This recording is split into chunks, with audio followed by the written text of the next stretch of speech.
Metres తెలుసు, kilometres తెలుసు, అవునా? సెంటీమీటర్స్ తెలుసు, నెక్స్ట్ డెకామీటర్స్ తెలుసు. ఇవన్నీ తెలుసా? So 1 kilometer is equal to how many meters? 1000 metres.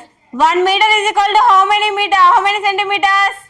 100 centimeters, అవునా? 1 decameter is equal to how many meters? 10 decameters. So meters, kilometers ఇవన్నీ మనం ఎందులో క్యాలిక్యులేట్ చేసాము? లెంగ్త్ చూడడానికి. లెంగ్త్, అవునా? We are travelling one place to another place, we are observing the kilometers, how much long distance are there, అవునా కదా?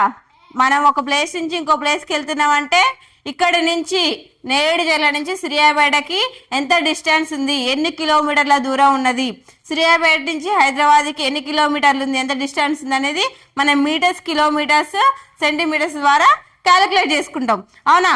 అదే మనం ఒక చెక్క అంటే ఒక టేబుల్ కానీ ఒక డోర్ కానీ తయారు చేయాలి అంటే ఏం చేస్తాము? సెంటీమీటర్స్, ఎన్ని మీటర్స్ పడుతుంది, ఎంత లెంగ్త్ పడుతుంది అనేది మీటర్, సెంటీమీటర్స్ ద్వారా క్యాలిక్యులేట్ చేస్తాం. డిస్టెన్స్ని కిలోమీటర్స్ ద్వారా చూస్తాము. సో ఏదైనా మనం ప్రిపేర్ చేయాలి అంటే వుడెన్ బోర్డ్సా లేకపోతే క్లాత్సా ఏదైనా కానీ మనకి ఎంత లెంగ్త్ జరిగిపోతుంది అనేది మెజర్మెంట్స్ ద్వారా చూసుకుంటాం. అందులో మీటర్, సెంటీమీటర్స్ అనేది యూజ్ చేస్తాం. కానీ మనం గ్రాసరీ షాప్కి వెళ్తాం. గ్రాసరీ షాప్ అంటే తెలుసుగా మనకి, కిరాణా కొట్లకి వెళ్తామా? కిరాణా కొట్లకి వెళ్ళినప్పుడు గ్రామ్స్లలో, కిలోగ్రామ్స్లలో, డెసిగ్రామ్స్లలో, హెక్టాగ్రామ్స్లలో చూపిస్తారు, అవునా? ఇవన్నీ మనకి తెలియదు.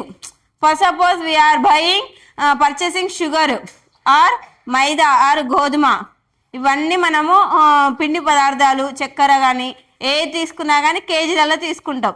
అంతే వెజిటేబుల్స్ అయినా కానీ